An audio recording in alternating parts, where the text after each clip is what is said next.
চলতি বছরের এসএসসি ও সমমানের পরীক্ষার ফলাফল প্রকাশিত হয়েছে। প্রিয় শিক্ষার্থীবৃন্দ, এসএসসির ফলাফল মনোনীত না হলে কিভাবে পুনর্নিরীক্ষার জন্য আবেদন করবেন, আজকের ভিডিওতে সেই তথ্যটি জানিয়ে দিব।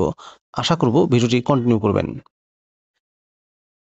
এসএসসির ফল মনোনীত না হলে কিভাবে আবেদন করবে, তো চলুন জেনে আসি। বৃহস্পতিবার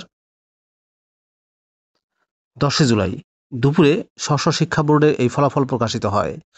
ফলে সন্তুষ্ট না হওয়া শিক্ষার্থীরা প্রতিবারের মতো এবারও ফল পুনর্নিরীক্ষার আবেদনের সুযোগ পাবেন। ফল পুনর্নিরীক্ষণের জন্য এসএমএসের মাধ্যমে 11 জুলাই থেকে 17 জুলাই পর্যন্ত আবেদন করা যাবে।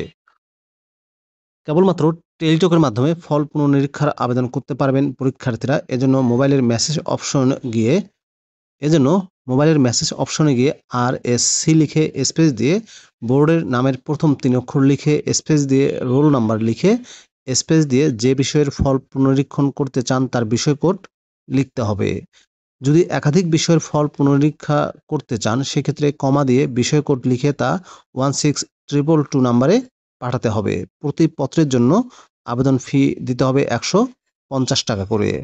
এর আগে মঙ্গলবার আন্তঃশিক্ষা বোর্ড সমন্বয় কমিটি এক সংবাদ বিজ্ঞপ্তিতে বলা হয়, মাধ্যমিক ও উচ্চ মাধ্যমিক শিক্ষা বোর্ড ঢাকা, রাজশাহী, কুমিল্লা, যশোর, চট্টগ্রাম, বরিশাল, সিলেট, দিনাজপুর, ময়মনসিংহ, বাংলাদেশ মাদ্রাসা শিক্ষা বোর্ড ও বাংলাদেশ কারিগরি শিক্ষা বোর্ডের এসএসসি ও সমমানের পরীক্ষা 2025-এর ফলাফল 10 জুলাই দুপুর 2টায় শিক্ষা বোর্ডগুলোর ওয়েবসাইট, সংশ্লিষ্ট সব পরীক্ষা কেন্দ্র বা শিক্ষা প্রতিষ্ঠান এবং এসএমএস-এর মাধ্যমে প্রকাশ করা হবে।